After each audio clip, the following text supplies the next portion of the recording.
Assalamualaikum warahmatullahi wabarakatuh. Kali ini kita akan mempelajari sistem sirkulasi.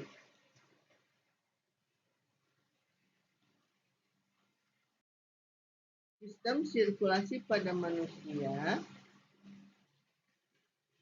ada dua, yaitu sistem peredaran darah dan sistem limfatik.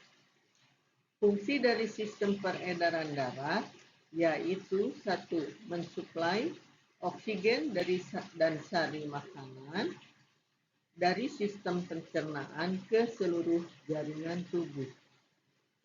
2. Membawa gas CO2 ke paru-paru. 3. Mengembalikan sisa metabolisme ke ginjal untuk disekresikan. 4. Menjaga suhu tubuh. 5.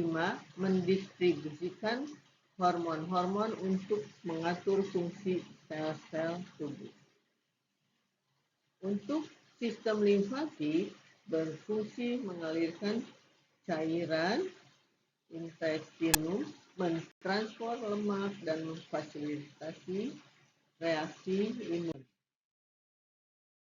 Sistem peredaran darah pada manusia adalah sistem peredaran darah tertutup dan sistem peredaran darah tunggal. Komponen darah terdiri dari plasma darah dan sel darah. Sel darah terdiri dari eritrosit, leukosit, dan trombosit. Leukosit dibagi dua, ada granulosit dan agranulosit. Granulosit terdiri dari neutrofil, basofil, dan eosinofil. Agranulosit yaitu monosit dan limfasit.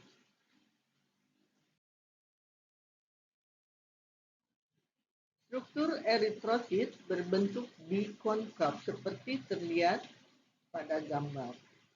Nah, ini leukosit, jenis-jenis leukosit terdiri dari neutrofil, monosit, basofil, limfosit, eosinofil, dan limfosit.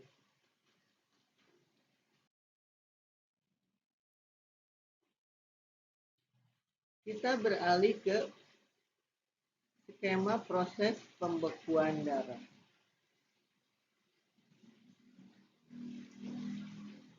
Pertama, pembekuan darah ini pertama ada luka, kemudian dari luka itu akan dibentuk benang-benang fibrin yang menyebabkan luka itu tertutup. Dimulai dengan trombosit akan mengeluarkan trombokinase. Trombokinase akan menjadi protrombin dengan dibantu oleh vitamin K dan ion Ca2+ menjadi trombin. Trombin berikutnya akan menjadi fibrinogen dan menjadi fibrin. Demikian pembentukan pembekuan darah.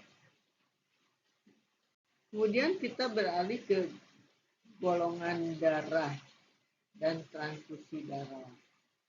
Golongan darah manusia menggunakan sistem golongan darah A, O, B, dan AB yang terdiri dari agglutinogen dan agglutinin.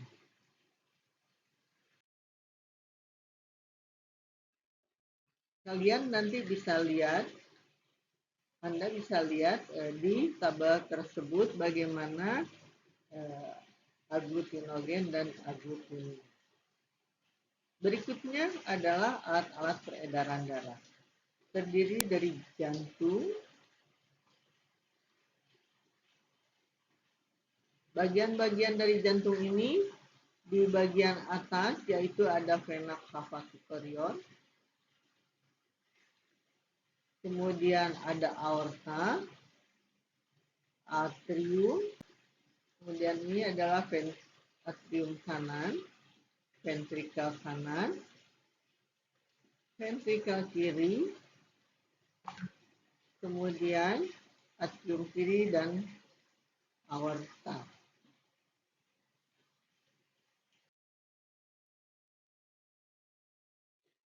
Pada pembuluh darah ini pembuluhnya dibagi strukturnya, yaitu pembuluh darah ada arteri, ada vena, dan ada kapiler.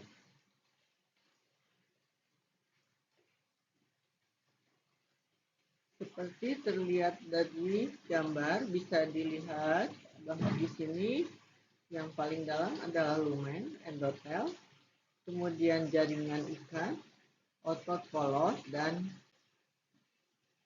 tunica adventia atau jaringan ikat juga. Struktur vena pertama sama ini ya, tetapi vena ini pembuluhnya lebih tipis.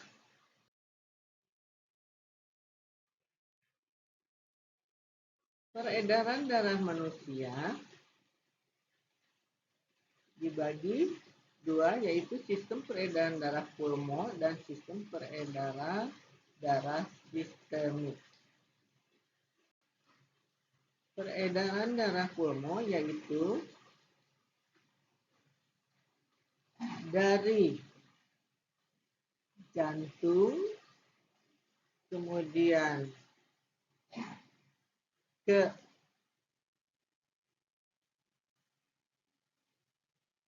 vena pulmonalis, kemudian ke arteri, kemudian kapiler bagian bawah,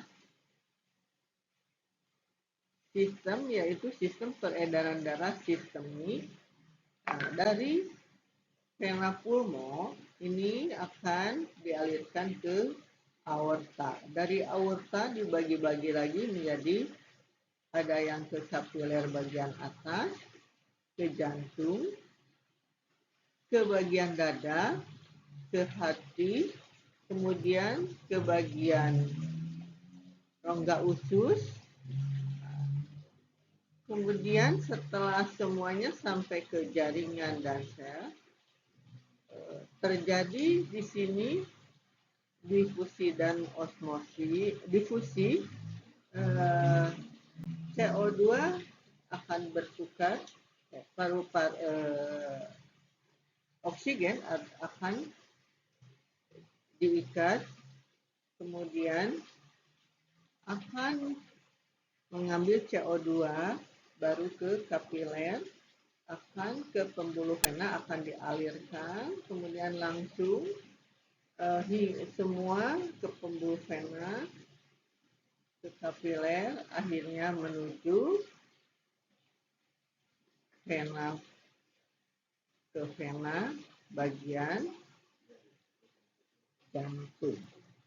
Demikian sampai di sini dulu sistem peredaran darah pada manusia.